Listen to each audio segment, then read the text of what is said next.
Hey, it's Les from the TV Dudes. This week, I was lucky enough to speak with Stephanie Hsu. You saw her recently as May on The Marvelous Mrs. Maisel, as well as Hulu's cult drama The Path, MTV's Girl Code, and more. We talked particularly about a project very special to her, the LIZ SWADOS Project, an album of songs by the American writer, composer, musician, and theater director Elizabeth Swados. We'll open the show today a little differently then, with a song before the interview. Here is Stephanie's track, In This My Green World, performed by her along with Preston Martin. It's from the play Alice in Concert, a 1980 musical by Elizabeth Swados, with lyrics by Kenneth Patchen from his poem. I hope you enjoy and stick around for a great interview.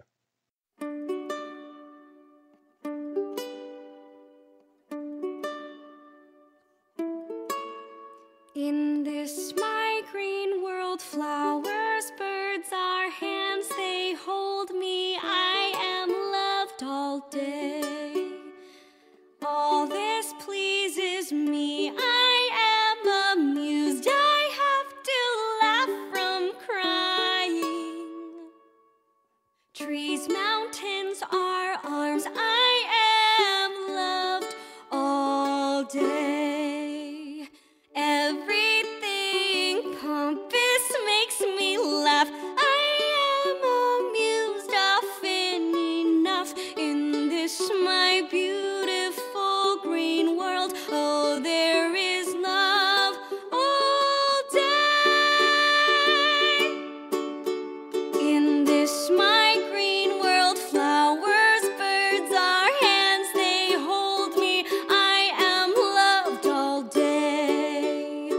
All this pleases me, I am amused, I have to laugh from crying. Trees, mountains are arms, I am loved all day.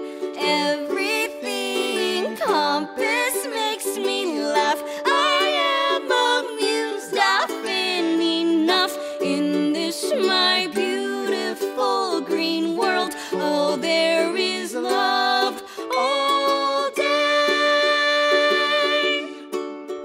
In this my green world, flowers, birds are hands, they hold me. I am loved all day. All this pleases me, I am amused, I have to laugh from crying. Trees, mountains are arms, I am loved all day. Children, grass are tears, I cry, I am loved all day. Everything pompous makes me laugh, I am amused often enough in this my beautiful green world. Oh, there is love all day, all day. Oh, there is love all day.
Hi, Les. This is Stephanie Hsu calling. Hi, thanks so much for making time today. I really appreciate it.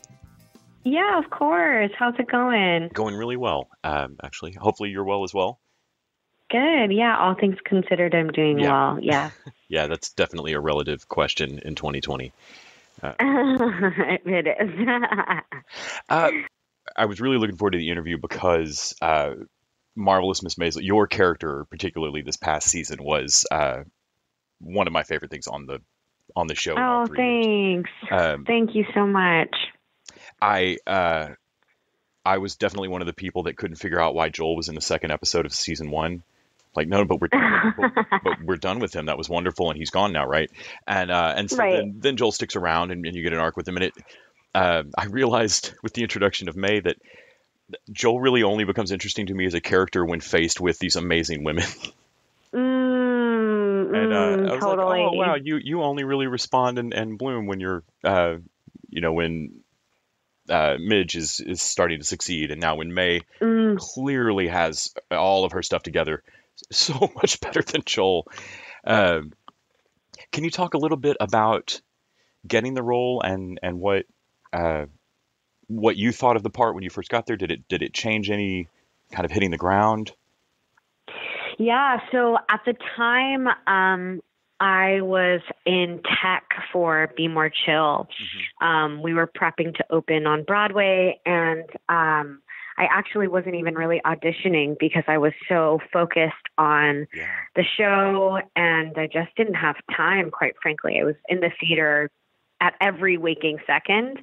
But I got this audition, and before I had read the script, and I've talked about this a whole bunch, so I feel like I myself am a broken record. But, when I first got the character description, or I just saw that there's going to be this Chinese woman and the Marvelous Mrs. Maisel. And I thought to myself, what kind of Chinese character could possibly exist in the 1950s in this period piece? I just had never seen that before, and I was nervous as to what it might be. But when I read the sides and the script, I was just floored because I had never seen a character like that before, and it was just so clear from the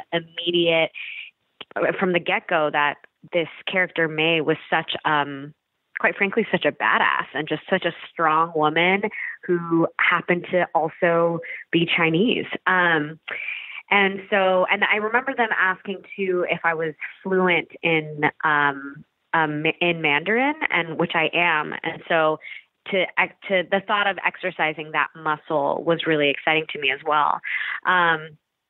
So I was in tech at the time, but auditioned for it. My friend helped me tape in my dressing room, and I ended up doing a whole screen test where they put me in period clothes just to see how I would look with bangs and, all of it. And I think I was just so busy at the time that, I think I had this mentality of if it's meant to be, it's meant to be. And if it's not, it's not.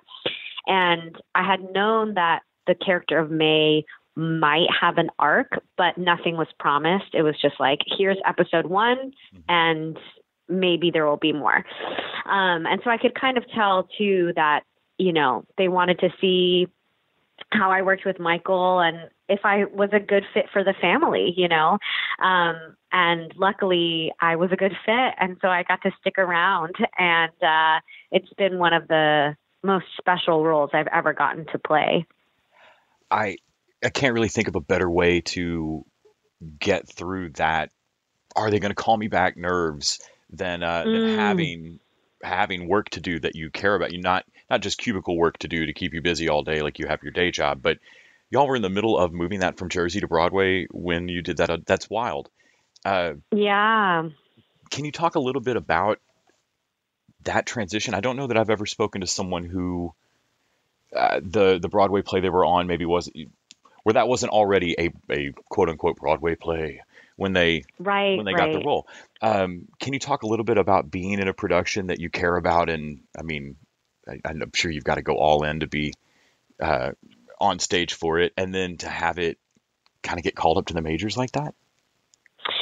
Yeah, well, I think that maybe it's just because I didn't grow up in an arts family that I've always had.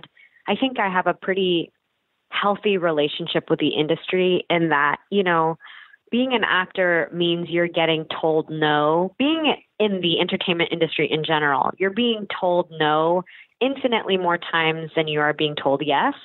And so to a certain point, I think you just have to have a little bit of a sense of surrender and kind of trust that you show up and you do the best you can, and whatever happens after that is not necessarily in your control.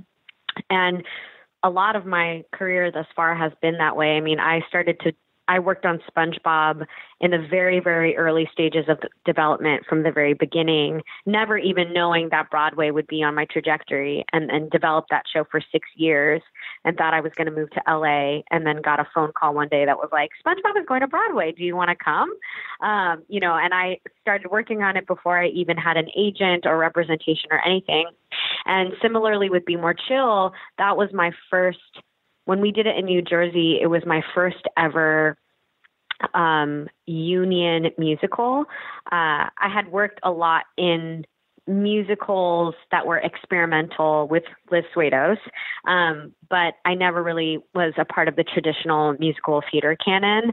So I, did this job in New Jersey, and it was my first ever, union musical, and I was going through a breakup at the time. And so I needed to be out of our shared apartment. So I was like, oh, this is a perfect job. Like, you can have the house. It was very much like that. And it was during SpongeBob where I had felt that I had, I was ready for a change, and I was ready to do more TV and film. And I thought I was going to drive across the country after SpongeBob was done and move to LA. And I got a phone call, or I got an email from Joe Iconis after however many years of not really talking about Be More Chill. That was like, surprise, guys, this show is coming back to New York. Do you want to come? And the moment that because it had become a sort of cult sensation, which was also so unexpected. The moment that it was brought back to New York, I had a feeling that it was going to go to Broadway. In terms of your question of being all in, I think I've been fortunate that the characters that I've gotten to play and the projects that I've been involved in are ones that all of them have been ones that I really care about. And I think for me, I am a very passionate person, but I also care a lot about how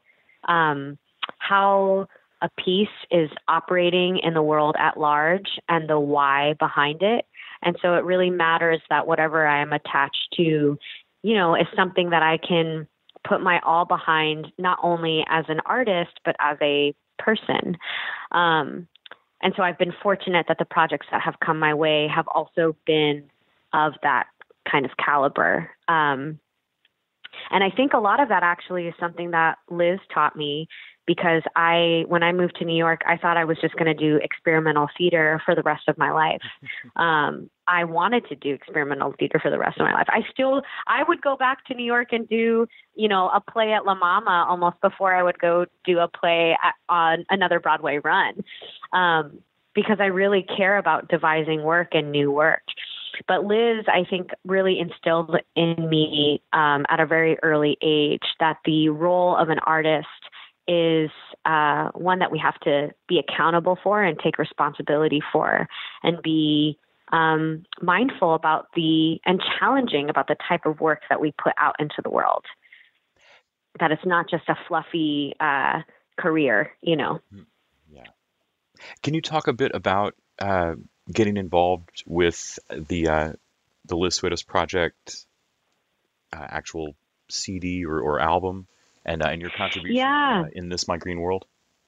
Yeah, so Liz, as many of the people who are on that album, Liz, she had really beautiful artists around her always, but she definitely carried and pulled a lot of people under her wing.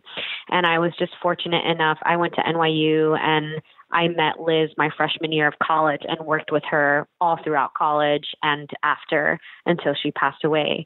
So she was just a huge mentor of mine. We co-directed shows together and traveled the world. We went to Shanghai and Abu Dhabi together for this project called The Reality Show that she used to work with NYU on.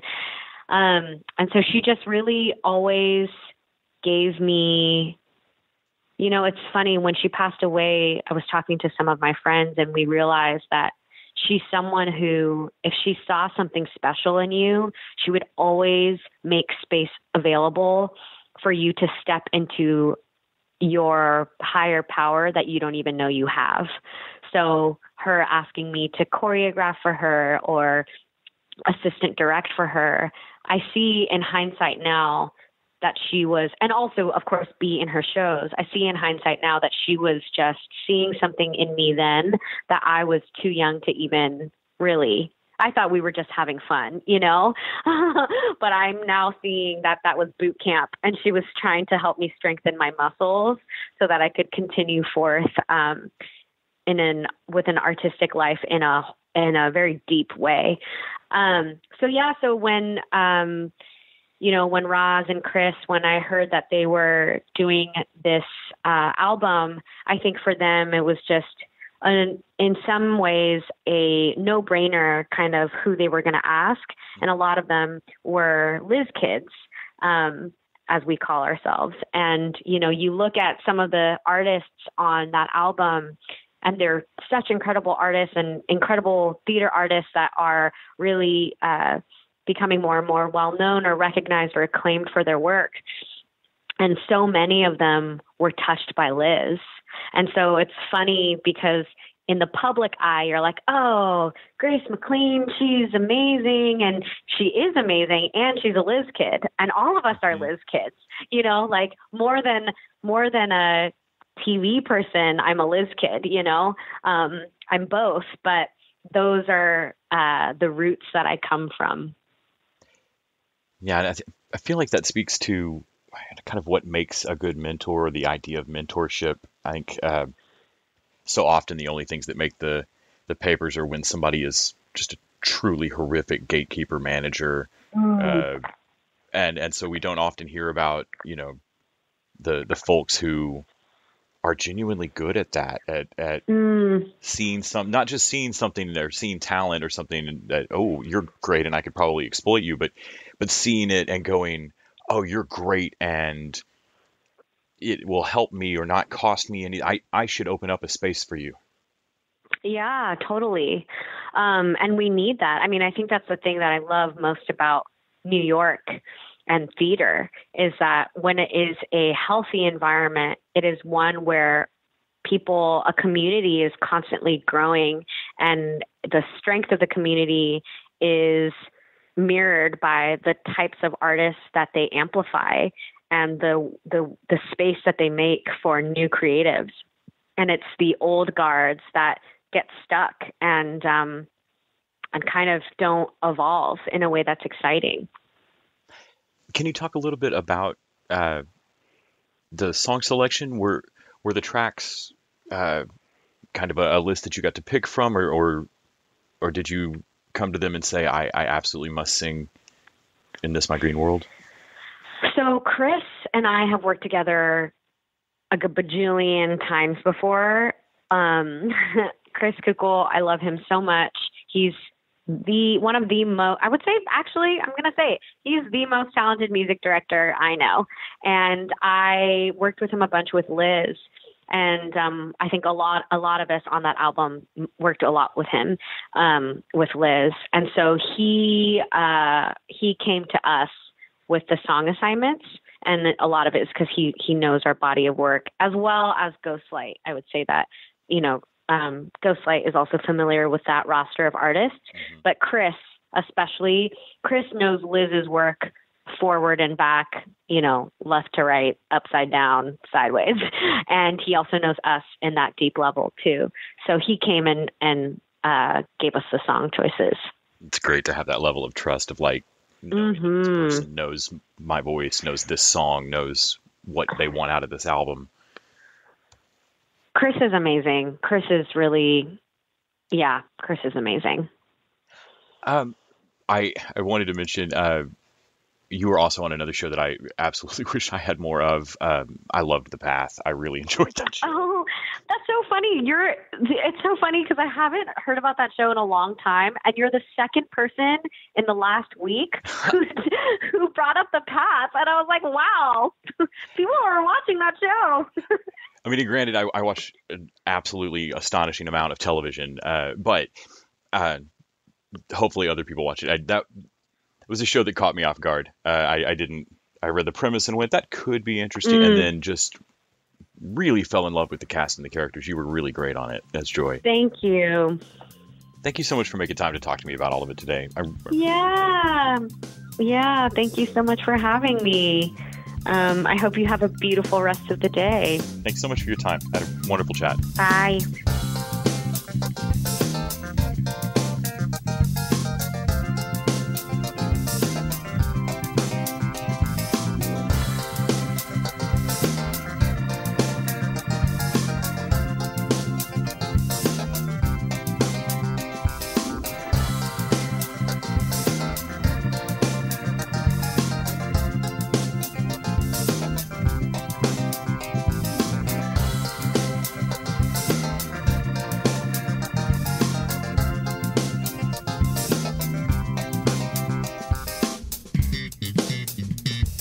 TV Dudes is an independently run podcast out of Austin, Texas. We are exclusively listener supported. If you'd like to help us out, go to patreon.com/TVDudes. You can also find us on Facebook, Twitter, and Instagram at TV Dudes. All the music for our show is done by our friend and original TV Dude, Gregory J. Amani Smith. To find out more about us, go to thetvdudes.com. I'm Randy Lander. I'm Les Weiler. And I'm Kyle Scott. Thanks for listening.